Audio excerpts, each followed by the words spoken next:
But he also has like a totem pole, which I'll have to show you after this, of the Rick Majerus coach. It's like one of the ugliest thing you've ever seen. Yeah, and growing up as a kid, he would like put it under my sheets in my bed, so I'd go to bed and like there's this creepy totem pole in my bed. It's like this big, like it's super tall. It's just super. It's gross. Like it says Utah at the bottom, and he has black eyes. Or he'd like put it in the corner of my room, so I'd walk in. There's someone in my room. I'd freak out. It's terrible. Well, Jace, it's about time. It's about time we've had this happen. It's been a while since the last time I saw you. Last time I saw you was in Layton, where Mason was running 1,000 miles around a track, which he did. Nuts. But you and I have been trying to get this podcast going for a while. Yeah. I think just busy lives, which is something that we'll talk about today because I really admire what you do. It's crazy. But yeah, I mean, it's about time. But yeah, Jace Skidmore, thanks for coming on. Thanks. Of course. Second podcast, so I'm basically a pro. Absolutely. Yeah, you only need the one. It's the warm-up. And then now, hey, you're good. You can do anything. If I stumble or mumble, please excuse me. After 204 episodes, I still do that. So it's all good. Cool. It happens to the best of us. But yeah, I mean, the main reason I wanted to have you on, obviously, I like you as a person. You're cool. So that's number one. But second, like you're one of my favorite people to follow when it comes to running. And the things that you do are just amazing. Like, tell everyone about your most recent 5K. I think everyone needs to hear about that. It's crazy. You have to. Appreciate the nice words. Thanks. I did a 5K on Friday, Pioneer Day, the Desert 5K. The goal was to go under 18 minutes. My previous PR was 18:17. Man, and what's the pace for 18:17? That's like 6 minutes. Like just under 6 minutes. Yeah. Okay. Yeah. And so I thought, this would be a good race. It's a pretty good course in Salt Lake. A lot of people, a lot of fast people. Yeah. Because the previous 2 5Ks I'd done were just like local turkey trots. Yeah. Fun basically running alone. Right. Yeah. Time. And this one, there was, over 1,000 people just in the 5K. So you had people around you the whole time. And yeah, I went out pretty hot. First mile was like under 6:30. So my mile pace goal was 6:45s. Yeah. Just to get right under 18. First mile was like 6:28 or something like that. Second mile was 5:28. Yeah, I was gonna say that doesn't add up. I was like, then you must have sprinted at the end like crazy. Second mile was 5:24, which is funny because that was my last year's like mile PR. Yeah, I looked down and I'm like, holy crap, I'm going way too fast. Cooking. Yeah. And then third mile, you turn the corner and you kind of go uphill straight into the sun. But so my pace dropped down to like 6. But still ended at a 17:35. That's so fast. Pace, and yeah, it was good. That's so fast. This is unbelievable. I think shout out to the Pioneers for letting you do that on Pioneer Day, but it's just nuts. Like thinking about how fast that is for it's 3.12 miles, right? Yeah. But I don't know. I mean, I went on a run today and there was downhill. So I was like, okay, I'll go a little bit faster today. And I think my fastest mile was like 7:28 today. And I was like, oh, okay. And like, I feel good about that. And you're over here running 5:38s. Like that's insane. Or 5:25s. Just nuts. I think the 5K is the hardest race to run. Yeah. Like the honestly, mile is so short. Like you're done in, 5 to 8 minutes. You can push it. Yeah. Half marathon, it's, hour and a half, 2 hours, but you're not redlining that hard. But a 5K, it's like, your heart rate is already in like the 180. Yeah, you got to go out hot. You have to, because it's like, only 3 miles. How bad is it? And then you're mile 1.5, and you're like, oof, this is rough. But I mean, it's been fun watching you because you always post your times on social media. You always post like running tip videos, which I think are awesome. Anyone who wants to learn more, I think, should follow you. Which, by the way, plug your username. It's Jace Runs More. There you go. It's a play on my last name. My last name is Skidmore. Yeah, so there we go. I don't actually run more. It's just. I think you do run more. Play on my words, on my last name. So. Hey, I like it. But seriously, yeah, Jace Runs More. Everyone should follow it. If you want to get better at running, like there's some good things on there. But I would love to know. because obviously your streak says you've been running for a while, which we'll talk about. But would love to know how you got started and where you found so we're running. going way back. Going way back, yeah. All right. So in high school, I ran track, but Okay. I sprinted and long jumped. So nothing over 400 meters. Yeah. No cross country, no miles, nothing like that. And so I grew up basically hating long distance running. And my parents, when we lived in Indiana when I was in middle school, Okay. and they, signed up for a 5K, and it was actually in Indianapolis, and you finish the 5K on like the Indy 500 track, like That's crossing cool. the finish line. That's really cool, actually. So they got the bug from that, and Yeah. they've just been like running ever since. Okay.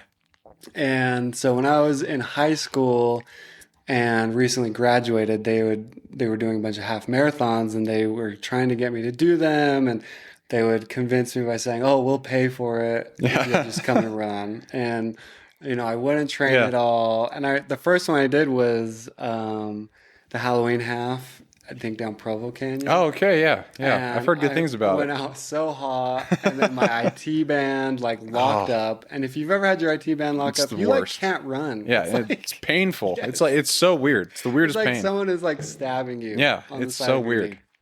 And I remember being like so embarrassed. Like, I had passed because it's really downhill, and I had passed so many people at the start, and then all these people are passing me. And if Yeah. you've ever done a race, like it's very humbling. Oh, for Seeing sure. like who is running these paces. You have little kids, Yeah.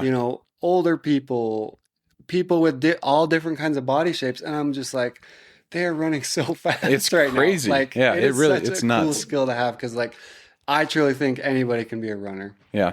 Anyways, so that was super humbling, and I like slowly started training. And I remember one race, I was like, oh, I did 7 miles like Yeah. as my long run before the race, and now I'm like so prepared and ready. I'm ready. I got this.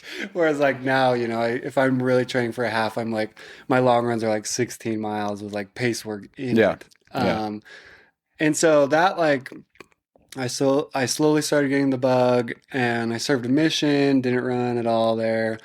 And then I didn't start running again basically till after I got married. And my wife, we're driving home from a family party. I think it was our first year married, and we decided to sign up for a marathon, St. George.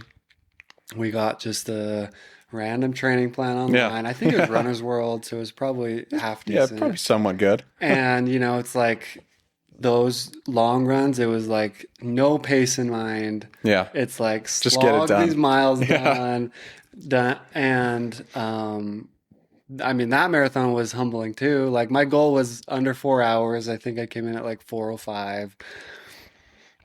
And then the next year or 2 years after that, we did the St. George Marathon again, and still came in. It was like 4 hours and 17 seconds or something like that. That's crazy. I was like so Come upset. on. My wife Yeah. beat me that race, and I was just like, oh my gosh, like I was supposed to be a runner. Like this is Yeah. not for me. And then it just kind of, we kept at it and kept at Yeah. it. And we have a really good circle with our families. Like my parents are both still running. My wife's parents both run, siblings, Yeah. friends. And so like when we do a race, well, even at this 5K, we had like, I don't know, 8 people there from our families. That's like, pretty running cool. it. Yeah. That's And, awesome.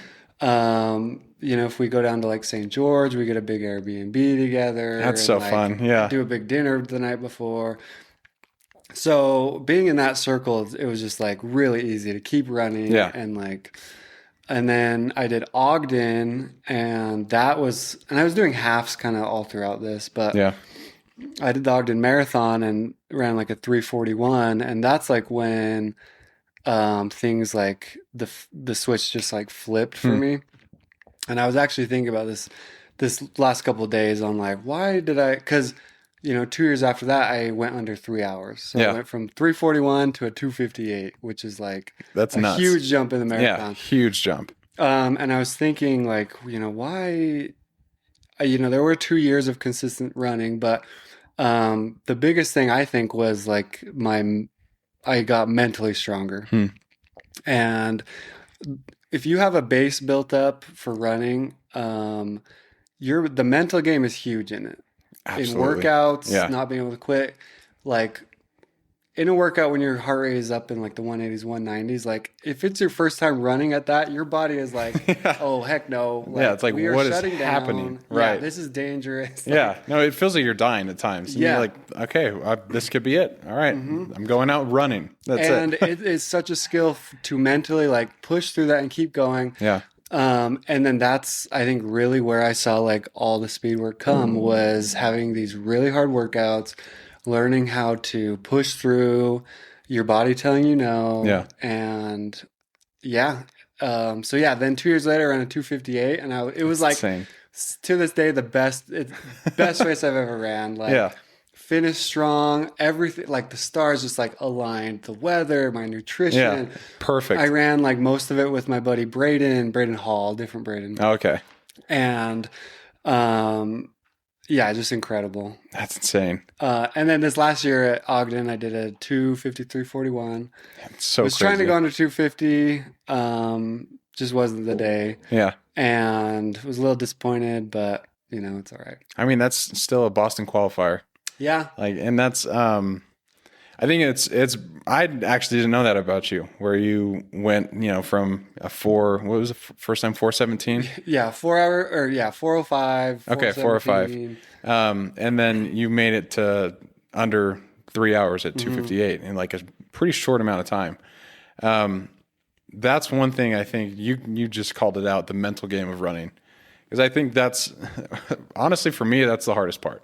The physical piece, I'm blessed with long legs, so I feel like I have.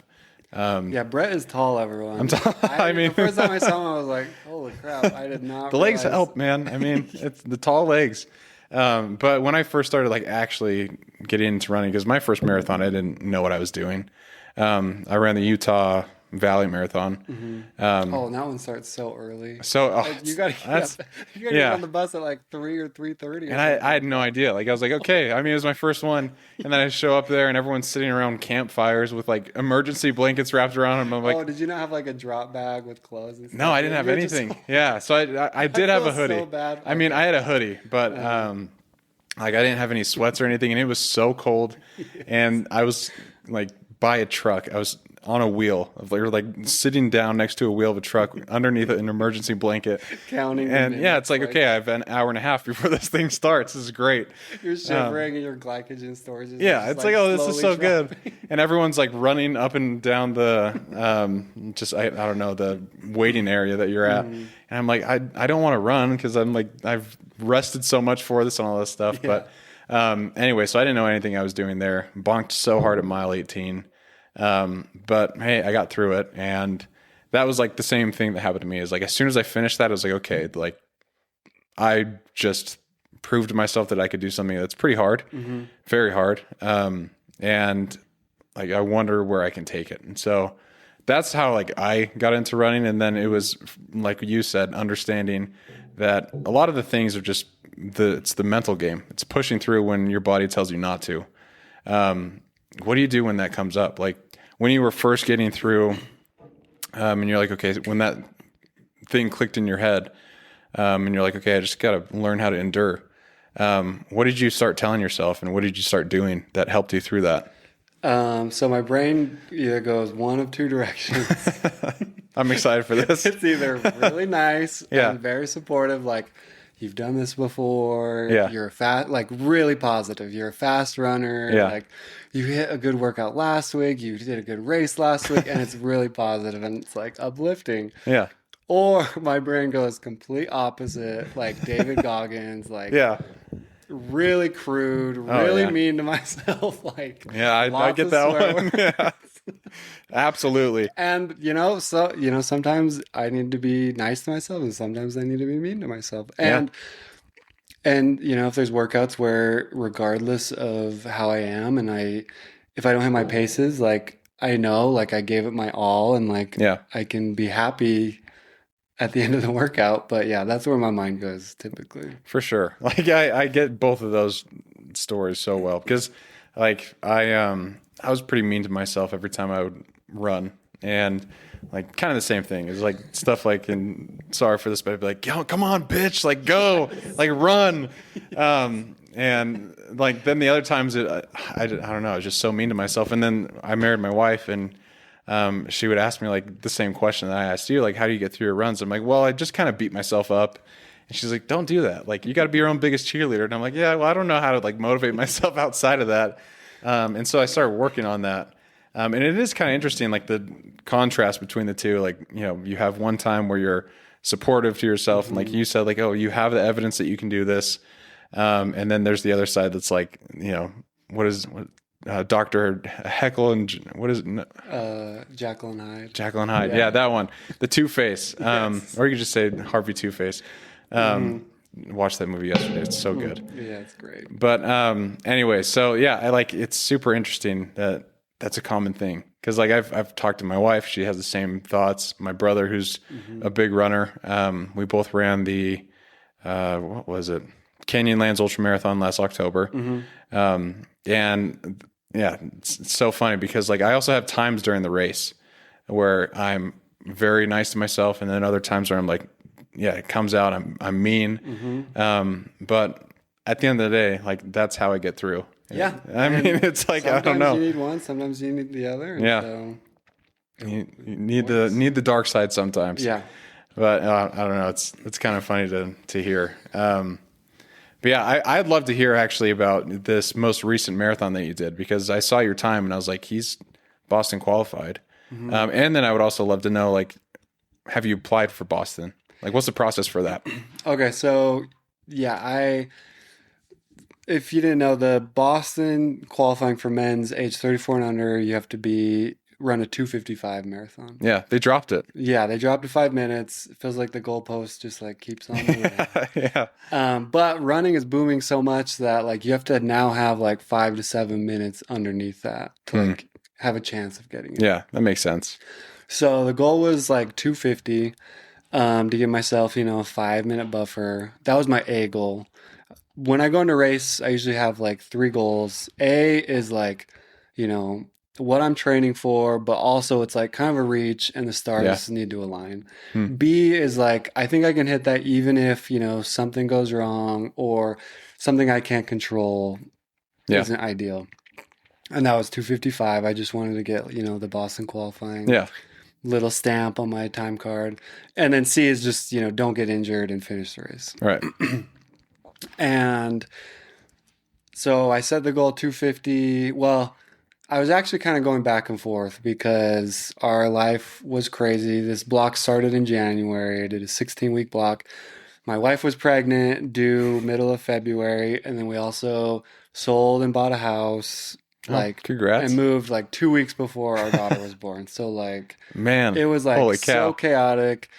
And I also work nights, and we have a 2-year-old that's like in daycare. So I got sick like 3 times in like a 6-week span. Yeah. So the first half of the block was just like horrible. My mileage was, 50 miles one week, 25 miles the next week, just like all over the place. Man. Very little sleep, no time to like strength train. I did 0 strength training the whole 16 weeks. That's, because I didn't have time. I was like, all my time is going to running and I'll be fine.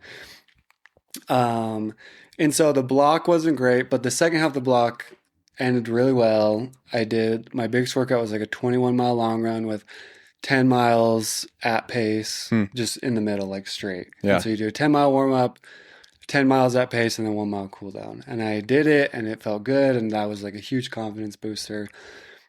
And so everything was good for race day. I upped my nutrition. I was doing like 90 grams of carbs an hour.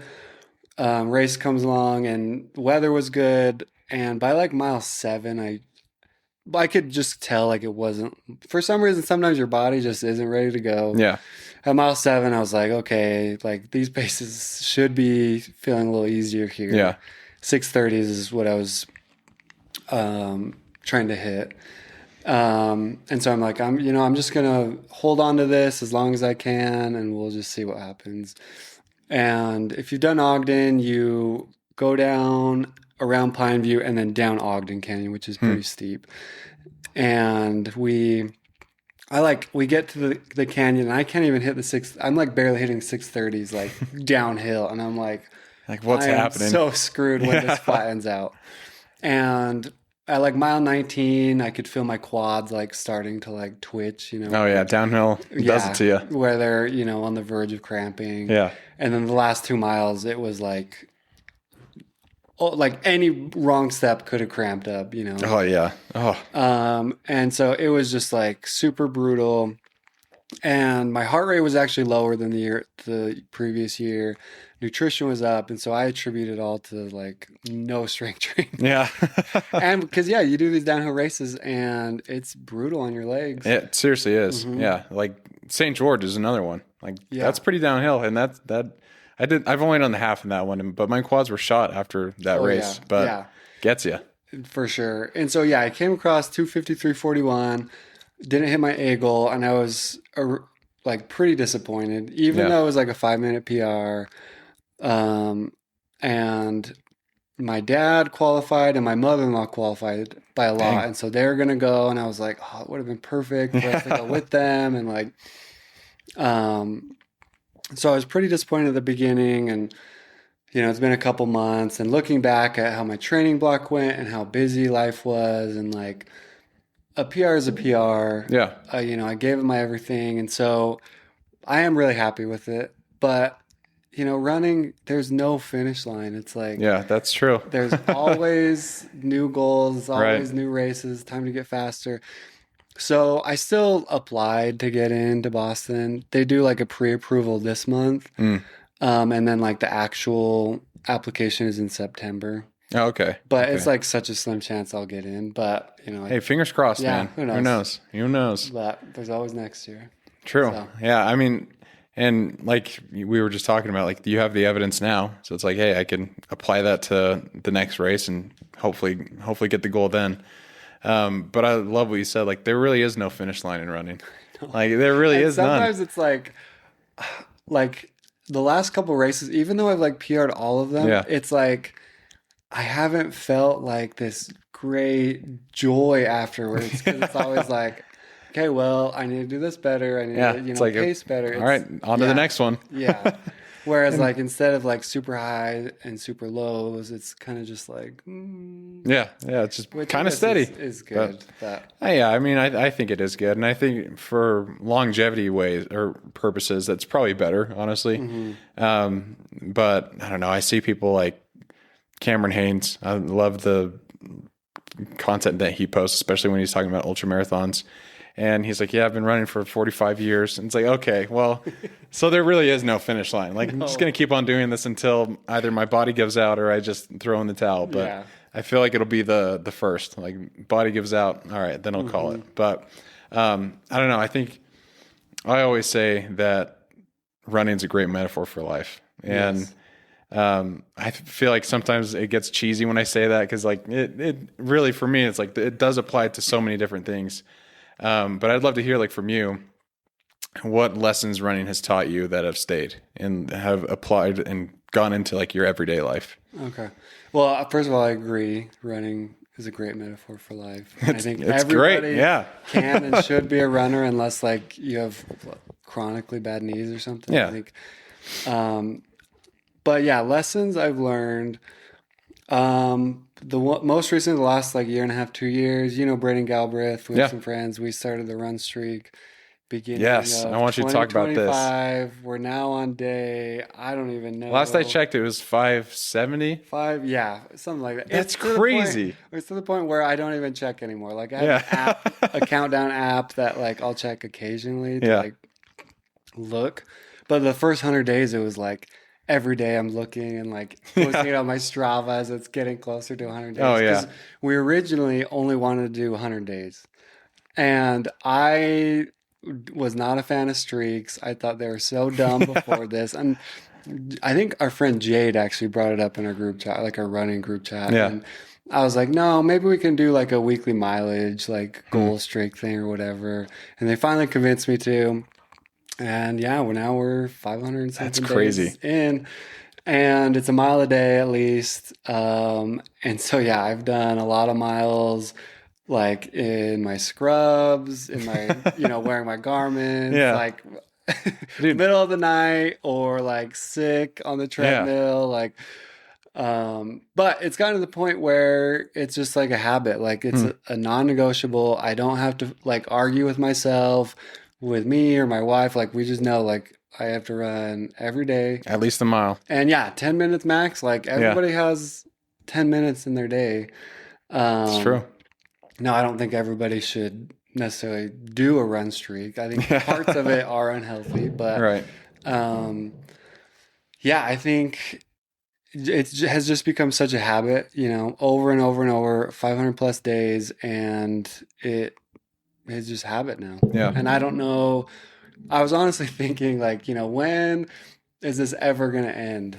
Like, Yeah, who's gonna stop What's going to first? stop me from running? Right. And I was like, I thought realistically, like, the day I get a vasectomy, I don't think I can run for like That might a be certain true. amount of time after that. So like Yeah. that might be it, but who knows? maybe I won't be getting a vasectomy.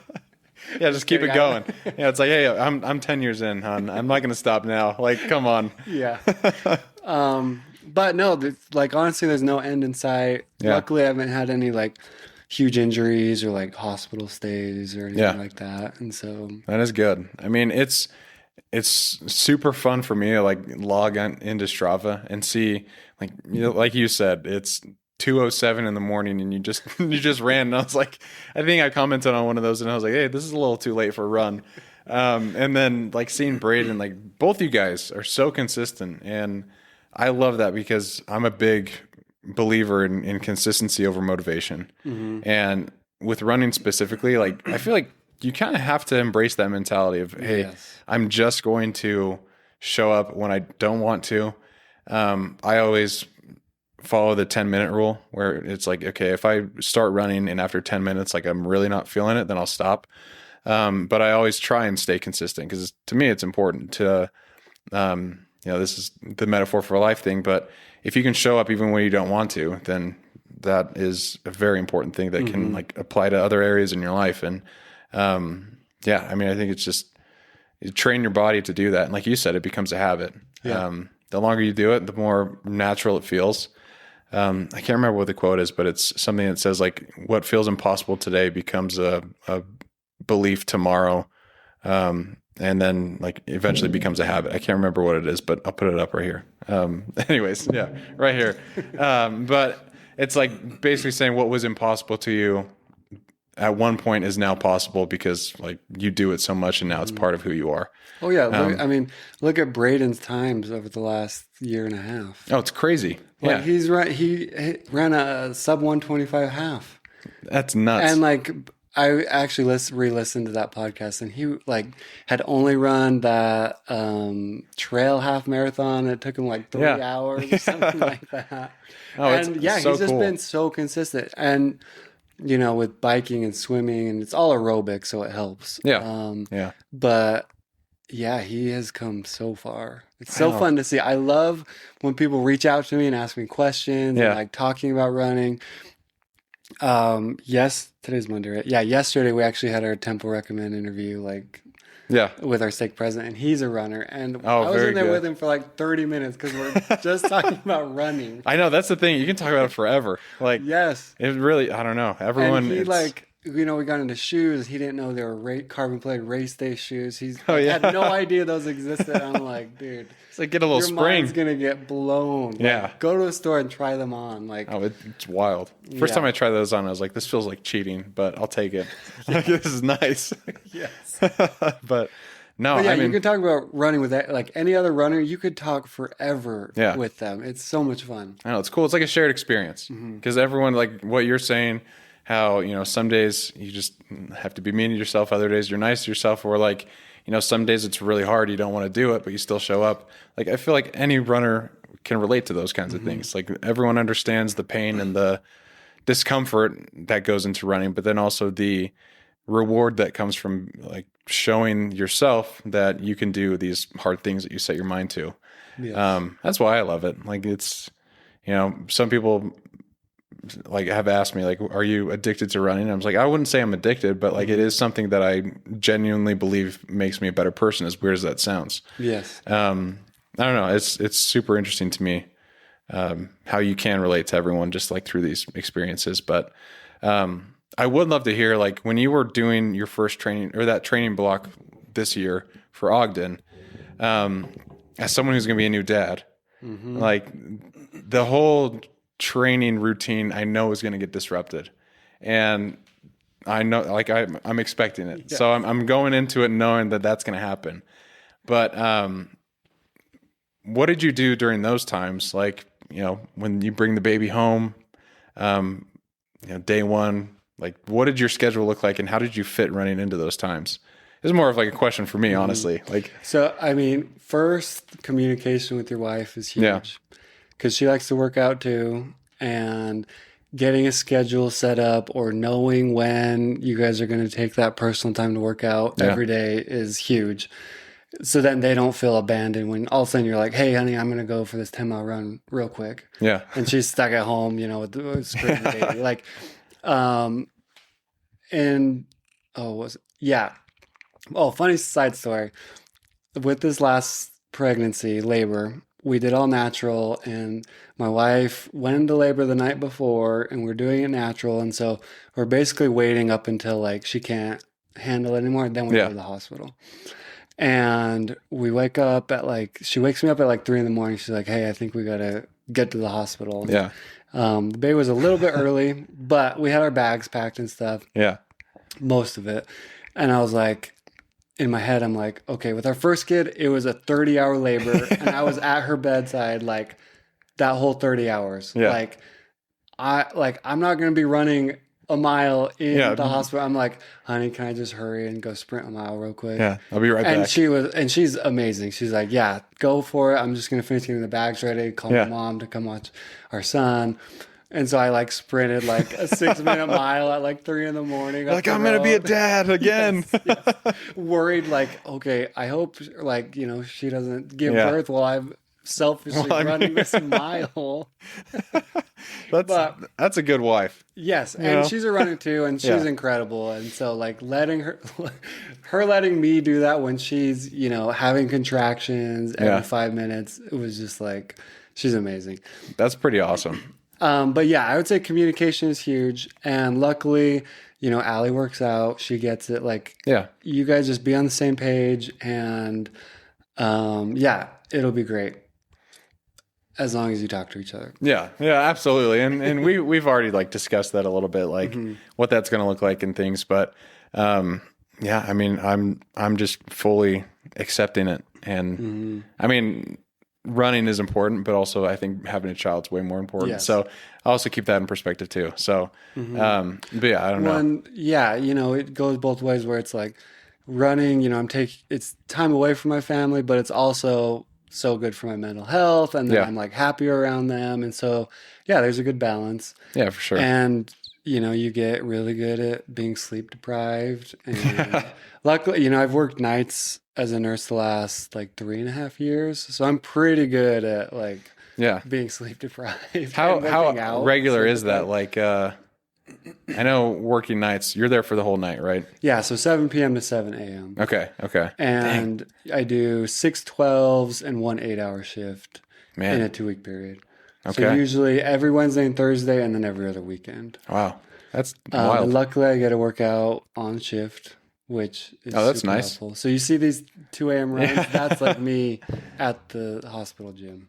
That's awesome. So, that's so cool. Huge benefit. Yeah, that is nice. Because, you know, I'm gone up to 14 hours. And so I get home, help out, and then go to bed, and then wake up and go. Man. So, being sleep deprived. And then, I mean, you'll really learn how to, like, schedule your time and be efficient with your time.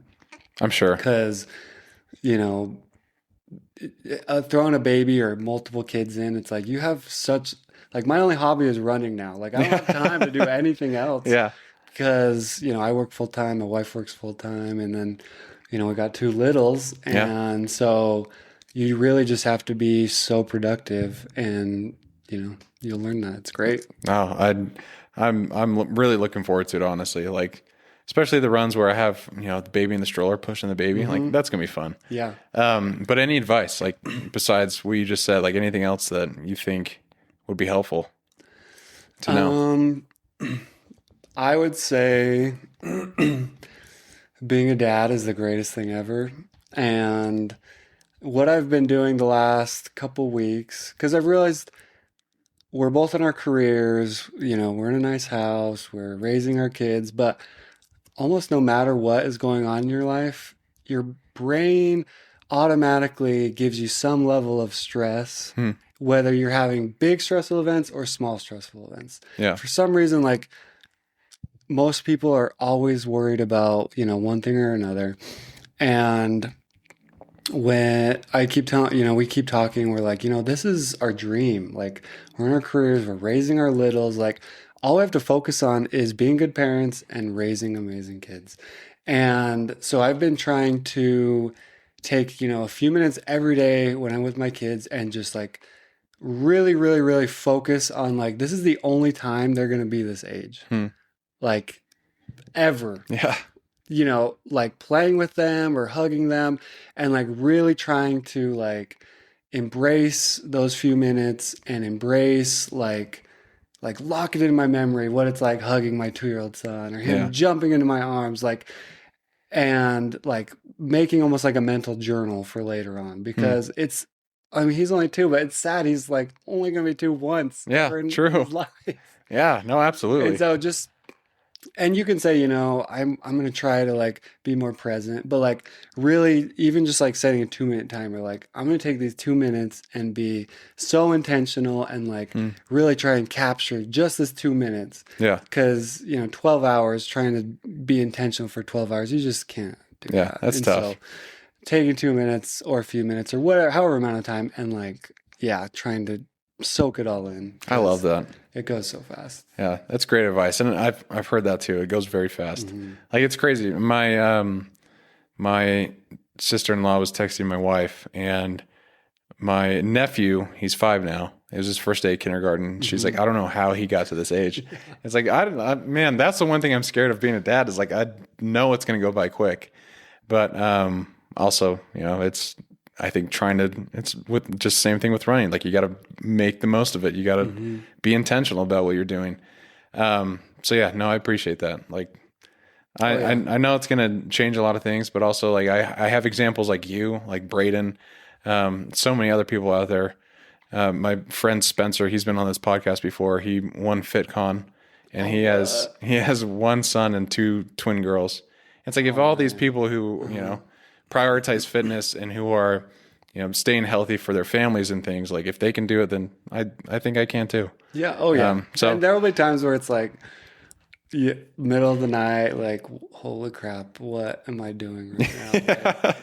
Like even, with the first night in the hospital, she was like so fussy and like didn't sleep at all. Yeah. And my wife just gave birth naturally. So I'm like up all night trying to. You're like, hey, you sleep. I got this. And I'm just like, oh my gosh, like this, what am I doing? Like I thought I was prepared. We have one. And I'm like, you just like almost like rethink and you're super sleep deprived. Yeah. And like, but yeah, it's a lot of fun. Hey, I mean, a little bit of caffeine can make it go a little easier. Yes. But I don't know. Yes, that is true.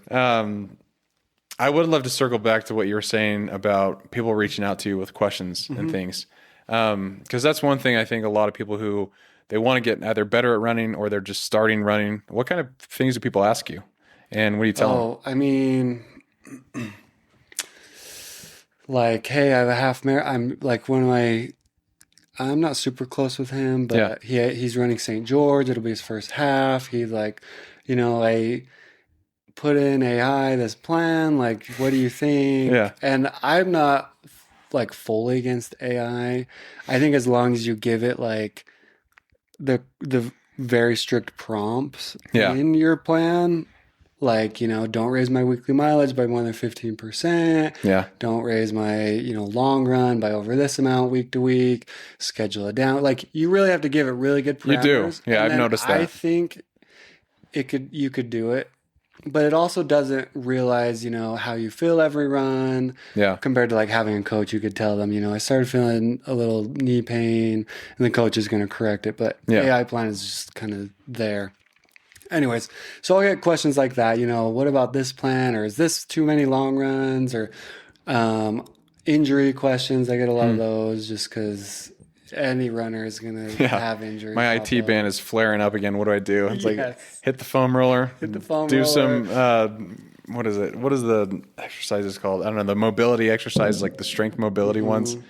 I've sent like when I had it, I found there's a band, like a strap you can get. It just puts pressure on the IT band so it doesn't like wiggle and get inflamed when you run. So I'm like, if you have a race and you're dead center running it, buy this. It's like $8. Try it. Hopefully it works. Dead set, then try it. Yeah. And I've sent that to like 4 people. Yeah. Hey, I mean, it's a common injury. Yeah, it really is. Yeah, it's rough. And yeah, I mean, I've helped coach a few people, just like friends and family on the side. Like my mother-in-law, I wrote her plan and she qualified for Boston. That's crazy. Okay. She was like the best like student, really? Every single run, all the paces, like she hit. And yeah, she killed it at Ogden. I'm helping my wife right now. She just ran top of Utah half. Okay. No, not top of Utah. 1.5. Yeah. Like in American Fork. That's pretty good. Like 5 months postpartum, though. 4 months postpartum. Or 4 months. She ran it under 2 hours. Dang. Like killed it.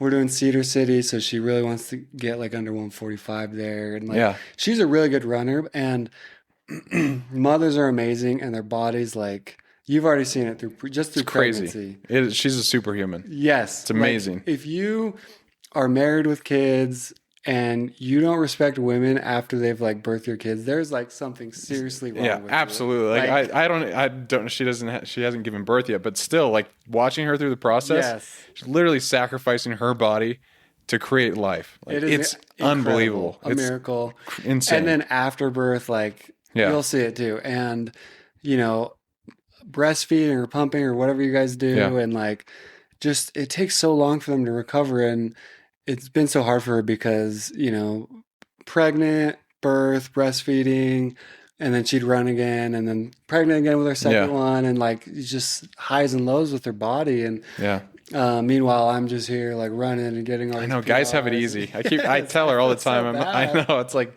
we seriously have it the easiest, and it's terrible about it. Like our part of the pregnancy is fun. Like it's like, oh man, your bump looks so great. Like this is so much fun. Yeah, that's. Oh, I gotta feel the baby. Yeah, well, she's like, she's sick in bed, and like, I just want to go to sleep, and I can't because I'm uncomfortable. Yeah. Oh, yeah. So yeah, she's incredible, and like, she's a really good runner, and I'm excited for her to like get back into it. Like today, she did her long run, 10 miles in the heat, and it was hot today. It's so hot, dude. But yeah, that's I love awesome, doing training plans. I just hate when like I'll offer someone reach out and then they just like don't ever even like start it, and I'm like, it doesn't take me that long, but I'm like, okay, like you really weren't serious in the first place. Like, I've done that a feyu times too. It is kind of frustrating. It's like, all right, well. And then it's kind of awkward talking about it. It's like, are you doing it? Are you running? Like, you haven't reached out. I don't want to be the overbearing coach on like, oh, how were your runs this week? Even though I saw you did 0 runs on your job. It's easy there. I can see. Like, I don't have to call you out. But I just love helping people. And I think eventually I'll get like my coaching certifications and stuff and like really help people just as like a kind of like a side gig hobby. But it's really fun. Like helping somebody train up and then them accomplish it. Like I almost get more joy out of that than like me getting a new PR. Oh, for sure. Like, I'm kind of the same way. Like, I don't know if you've heard the story of my brother on the podcast. Like, he was 260. Yeah. And then he lost a bunch of weight. He got into running.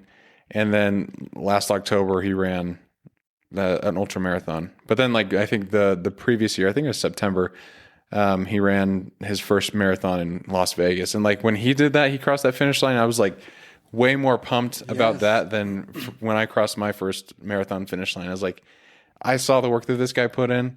He was consistent. He like trained through problems. He had issues come up. And But you're like stressed looking at their splits. yeah. Like I where hope is they he? don't How's just, he like, doing? fall off, Yeah. or get injured. I know, and that race was interesting too because I ran it with them. But then like around mile 10, I had a like severe asthma attack. Oh, really? So I was like, I have to stop. So I dropped out of that, and then after that, I was like, okay, well, this is their race. Like I don't care about my race or anything like that. And that was me. I was like more stressed about how they were doing. And like running to different spots just to see him cross for a second. Yeah. Vegas was nice though because it was just like all around the whole strip and stuff. Really? It was So it was pretty flat, but just it started out in the desert, but then like once it got into Vegas, it was just like all around the different streets. Like so we can go see them pretty quickly. But anyways, getting back to seeing people succeed like that is so much fun. And like it's fun seeing all you guys do it too. And it's like, man, they haven't stopped. They're not stopping the streak. Like it's cool.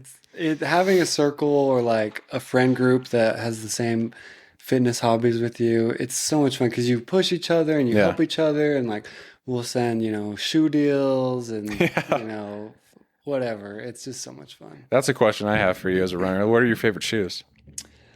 As someone with a lot of shoes, I probably have 15 pairs right now. Yeah, you always post that stuff, and I'm like, dang, that's legit. Like, dude, you just, I don't know if you're allowed to say this, you just tried new shoes. Like you test ran them. With a big company, they reached out to me, and I went and tried like 4 future race day shoes. And it was awesome. The ladies, they had been with that company for like 25 years. It's just like, it was, and the shoes were all like taped up and covered to like really keep, because we were just at Sugar House Park. Yeah. Because we were in the public. So they had like KT tape all over them so you couldn't see the foam or the features. That's kind of cool. Yeah.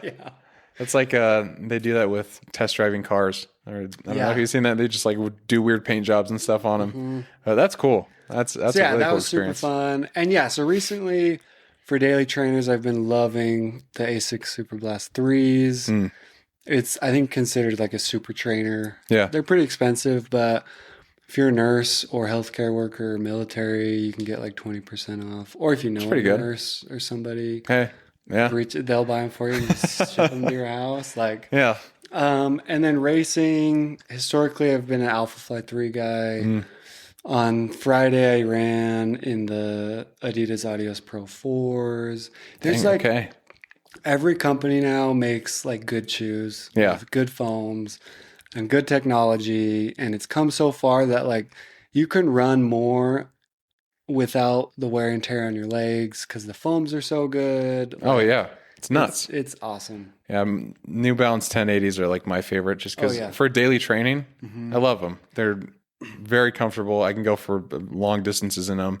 You should check out the Super Blast 3s. I know. I've heard really good things about them. They feel as soft, but they're way bouncier. Because like I was doing like 6:30 marathon mile repeats in those. Dang, okay. And they feel soft and squishy and bouncy. Like the New Balances. I will have to check them out. Yeah. All right. Yeah. And I like ASICs. I had a pair of ASICs. I can't remember what they were. It was like the something 26. Like the Nimbus? Yeah, the Nimbus, Gel Nimbus 26. And I liked them a lot. They were a little thick, but... What'd you run your sub 3 in? New Balance. Oh man, I don't remember what they were called, but they were carbon plated. SC Elite V4 or the Pacer or the Trainer. I think it was what was the first one? Pacer V2 or SC Elite V. I think it was those, the V4 ones. Yeah, those are like their top of the line. Yeah. Race shoe. I got them at Utah Run. I can't remember, down in Orem. But and that's like I'm just going all in with this. But yeah, they were great. Shoes I love those. Are pricey. They really are. Shoes are so expensive. And like when I was talking to the person who sold me those, she's like, "Well, these will probably last you like 100 miles." And I'm like, "Oh, great, that's awesome!" Like 100 miles. Yeah, I'm like, okay, so I'll get a quarter of the use out of him on this race. Like, awesome. Like, okay. It's crazy. And I know shoes are pricey. I don't know if you're on Reddit at all, but they have like a shoe deals page. Oh, really? We'll just post like, I don't ever buy shoes like for retail. Yeah. Like the Alpha Flies, our buddy Jade, he does like these test for them. And so he gets 40% discounts all the time. So if I dang. ever need new, I'll just reach out to him. And Yeah, that's crazy. Or like, a new model comes out. So last year's model gets Drops in heavily price, discounted. Or military discount, whatever. Yeah. So I never pay retail. And that's one reason, I tell myself, oh, you can get these because they're on sale. Yeah. Yeah. Oh, I do that all the time. Like, that's usually when I get the New Balances, because Amazon drops them all the time, the prices. Yeah. So it's great. It's a great place Joe's to buy shoes. New Balance, it's an online store. They have great deals too. All right, so Joe's. I'll look it up. Yeah.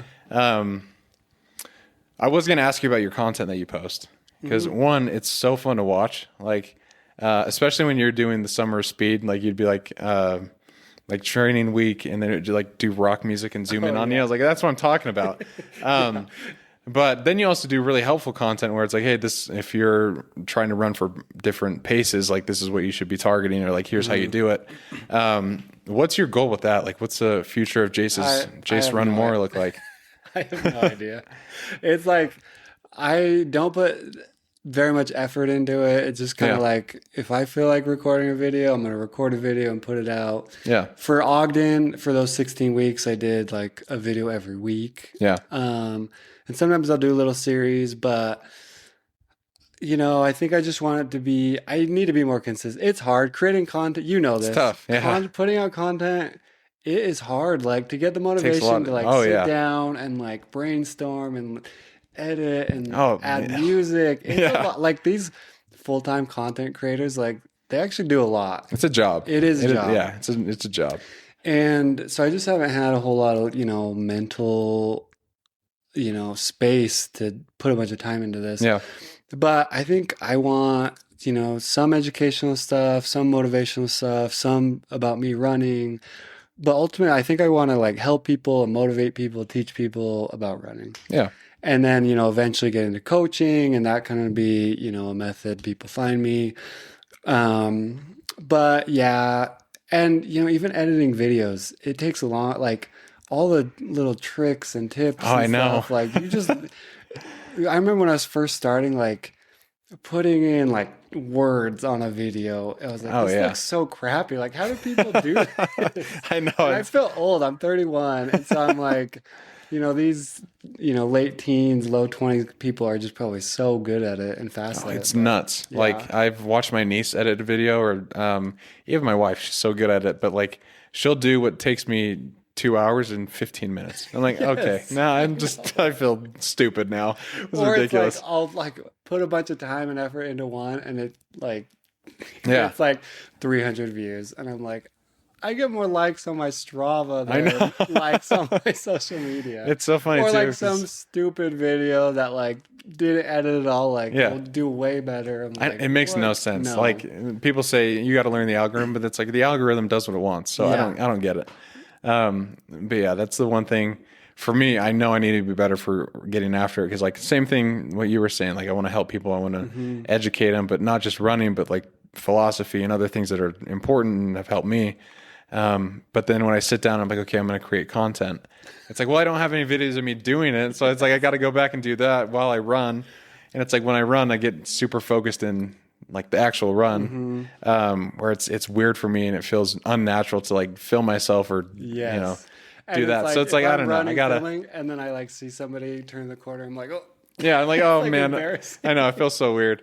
There was a time where, I would get like B-roll of me lifting at the gym, so I could like put it in clips and stuff. Yeah. And, I had, like, it was like a magnetic phone holder. So it was very inconspicuous, which was nice.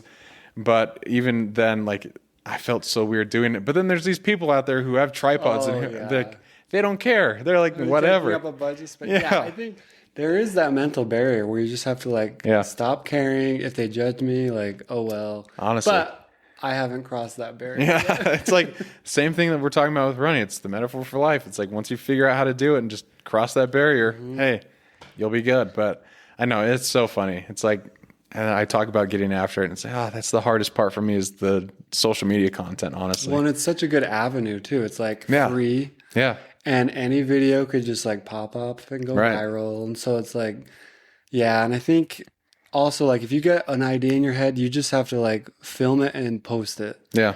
Because like sometimes I'll be like, oh yeah, I'll do that later, and then I never get to it. Yeah, I always forget. Yeah. Or it's like I come home from work and I'm like, oh, man, like, I got to film a podcast and then hey, we'll see what happens. But like I never want to do social stuff, so I will.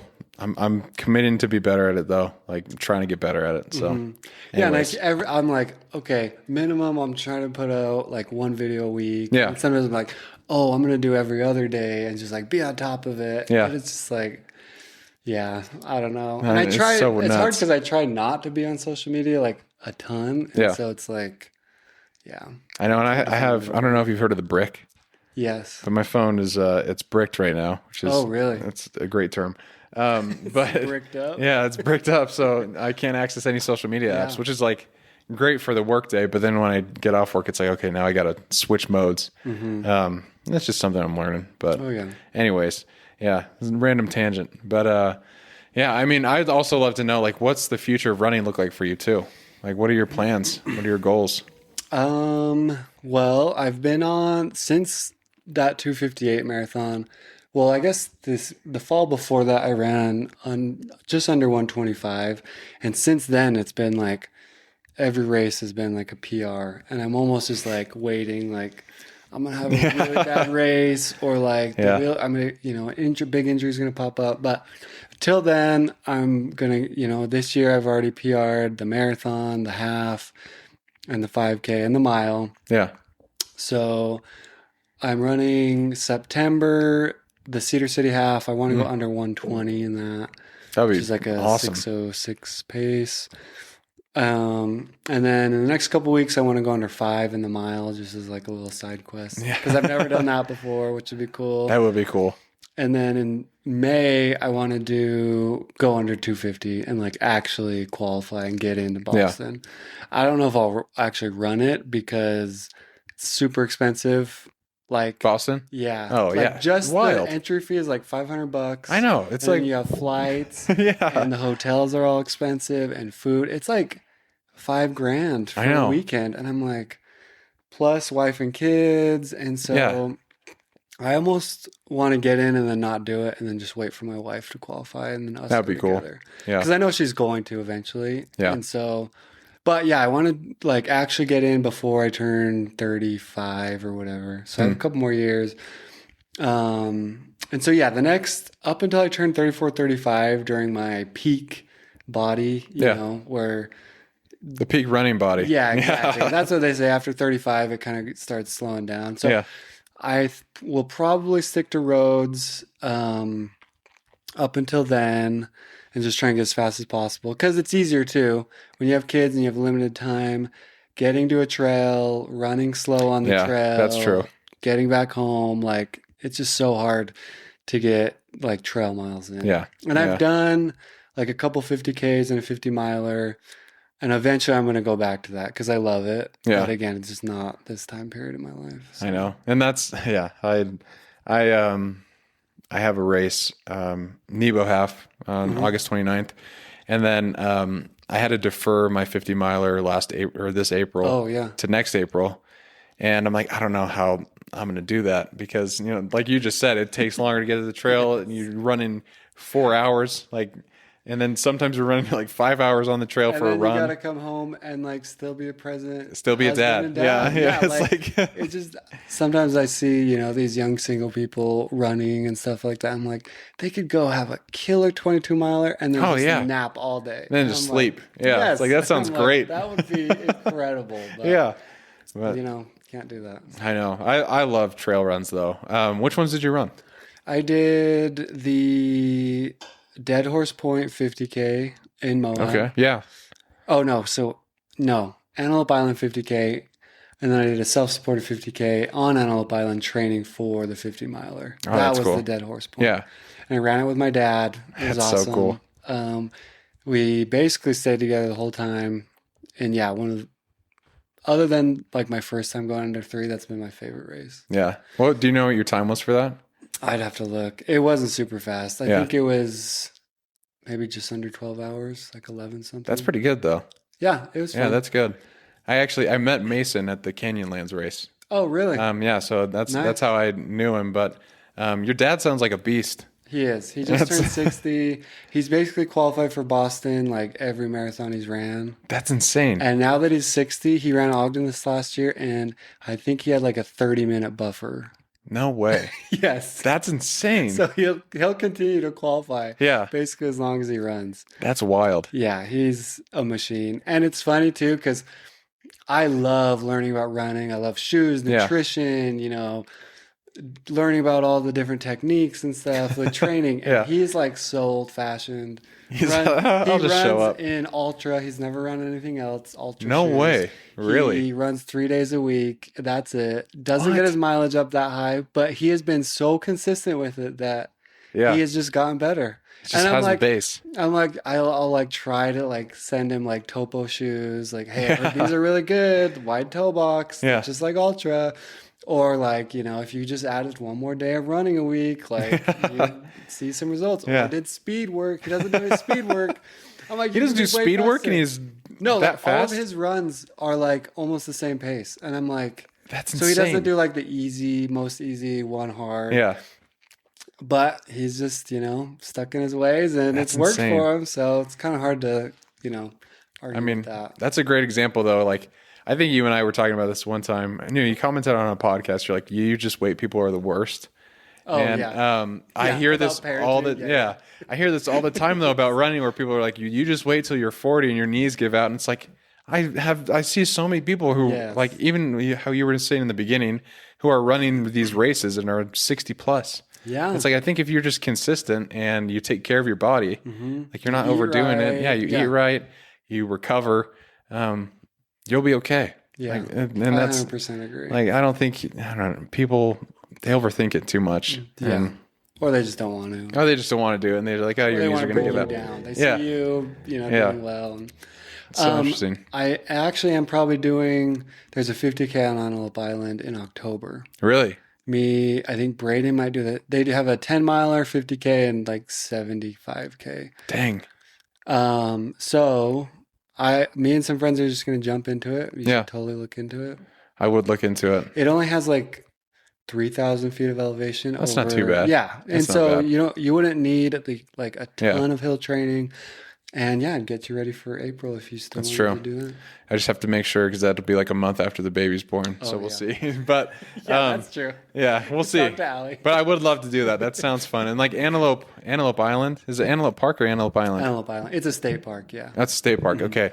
Like Brayden was telling me about that, and it's literally an island in Utah, and I had no idea. Yeah, I actually live like the causeway, the road to get out to it. Yeah. The highway is like a 2-minute drive. Like I've ran on the causeway a lot. I run out there a lot. That's pretty cool. And there's bison just out there, like roaming, like hundreds of them. That's insane. Like I'll show you a video after. Like it was me alone.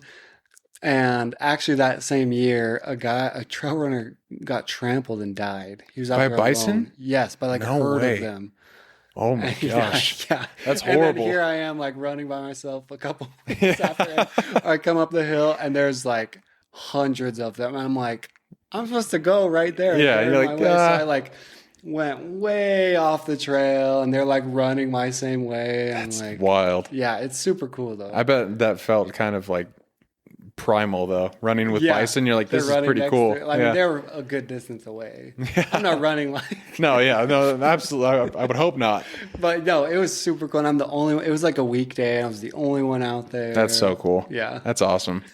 That's one thing we didn't talk about though, is recovery. Do you have a protocol? Like, what do you do to recover? Because you run so much. For me, I would say sleep, but I don't get good sleep.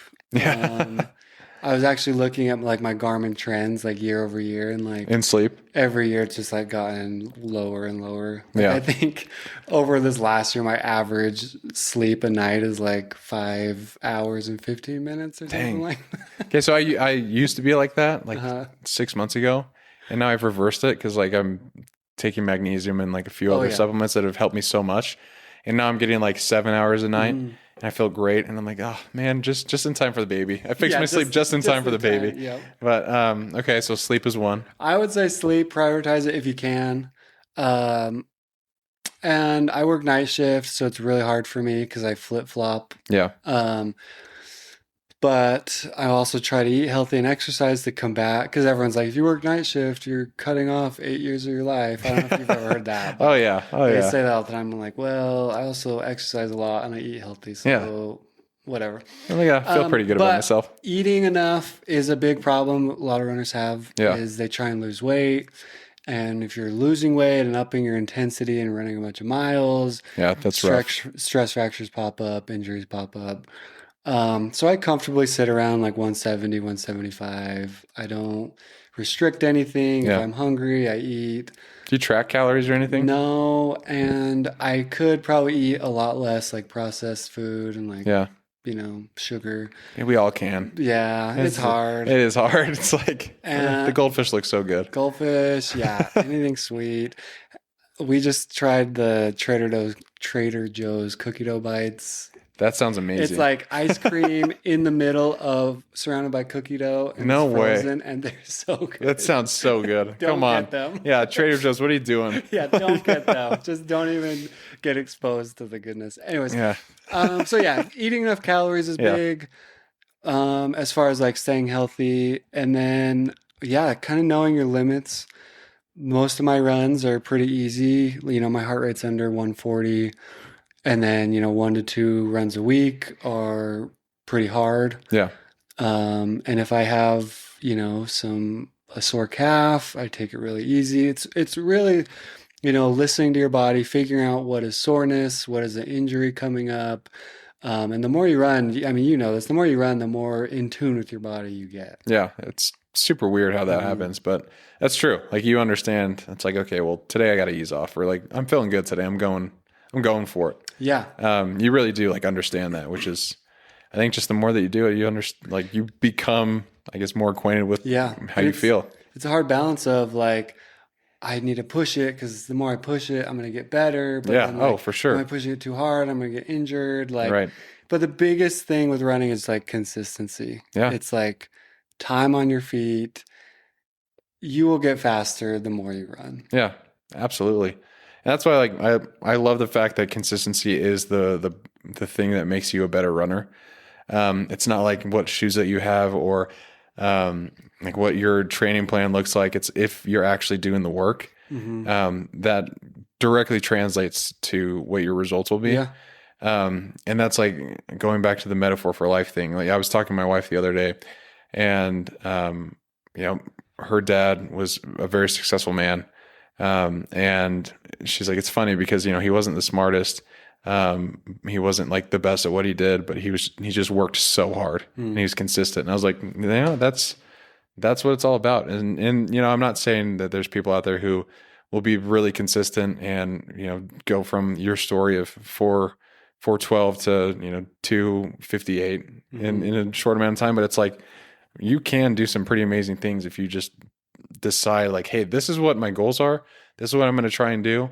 And I'm going to show up every single day, or the days that I have scheduled. I'm going to show up and do my best and like, just see where that takes you. Cause like, that's kind of where I was. When I first started running, I had 11-minute paces. Yeah. And then, the more that I did it, the better I got. And now I'm just falling in love with it. So it's super interesting how it happens. And, there are naturally gifted runners. Yeah. Like my friend Brayden Hall. So he'd never run a race before.